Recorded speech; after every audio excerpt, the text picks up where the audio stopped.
Historic vote that's changed the face of the country's parliament. This is how things stand according to the provisional results so far.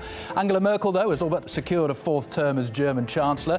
As expected, her Christian Democratic Party gained most of the votes, although much less than expected. The Social Democrats suffered what's being described as a crushing election defeat. They've only managed to get about 20% support. That's their worst showing since the Second World War.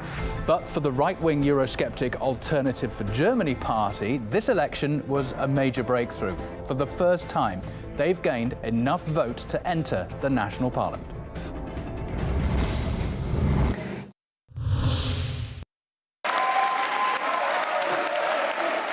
Obviously, the CDU would have hoped for a better result, but we mustn't forget that we achieved our strategic objectives.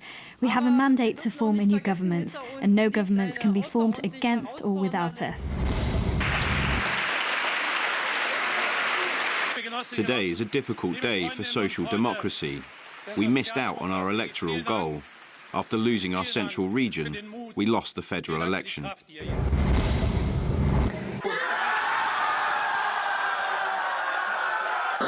Dear friends, this is a big day in the history of our party. We've made it. We've entered the Bundestag, and we will change this country. What we achieved, what happened today at 6 o'clock, is a revolution.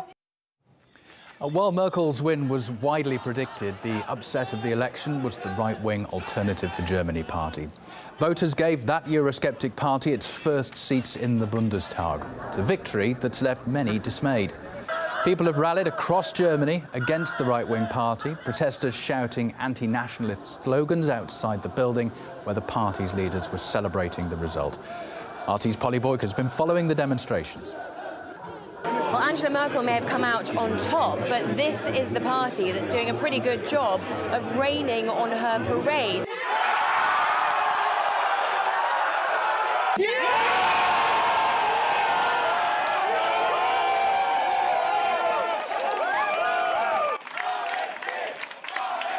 This party's story very much echoes that of the anti-establishment movement seen elsewhere across Europe.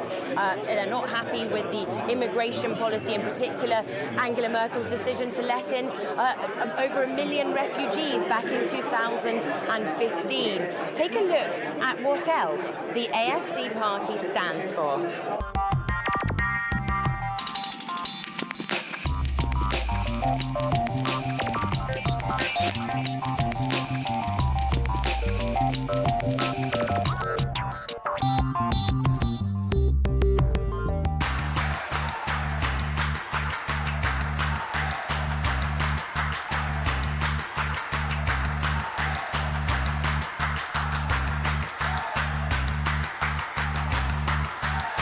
Wir möchten nicht, dass die Scharia auf schleichendem Weg Einzug nach Deutschland erhält.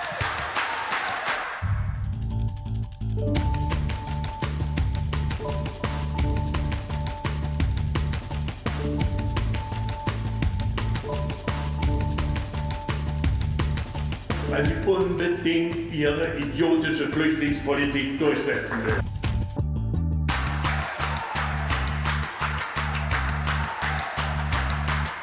Politische Korrektheit gehört auf den Müllhaufen der Geschichte. They haven't been scared about being provocative and controversial. Nationalismus raus aus den Köpfen!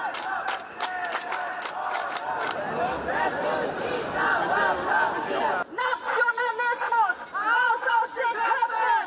Nationalismus raus aus den Köpfen! Ich bin für ein friedliches Miteinander. Ich will, dass meine Kinder in Frieden aufwachsen.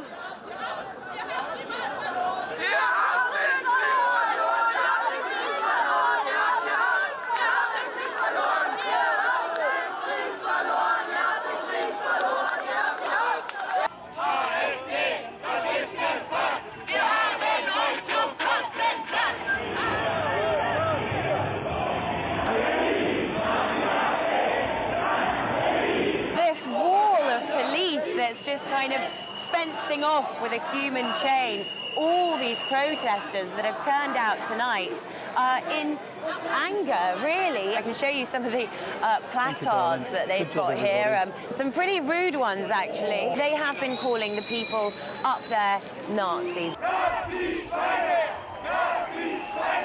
One thing that springs to mind when you see all these very angry people is that it might be quite a frightening experience for a newly elected, now national politician from the AfD. That's democracy. You just have to know that there are people with different opinions, and this is what we have forgotten a little bit in this democracy, that there's always another opinion.